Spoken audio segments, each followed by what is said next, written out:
Today we'll talk about how can you enable this sign or know how you can do that on your Webull app. So you just follow this ways, then it's going to work with you. So all you have to do, you just go down here, you click here on menu down here, you just click on it. So then it's going to take you to your profile, it's going to show for you like this. Then all you have to do now, you just click here on settings here, just click on settings. So then it's going to take you to next step here, it's going to show for you like this. Then you click here on chat settings, you just click on it.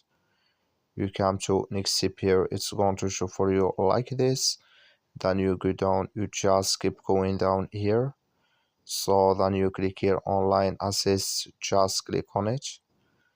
Then it's going to take you to next step here, it's going to show for you like this. You come here to Prev close line, just click in this sign. Like you see, this color show for us, that's mean it's enabled with us now. That's all you have to do. Thank you for watching. Don't forget to support us by liking and subscribe.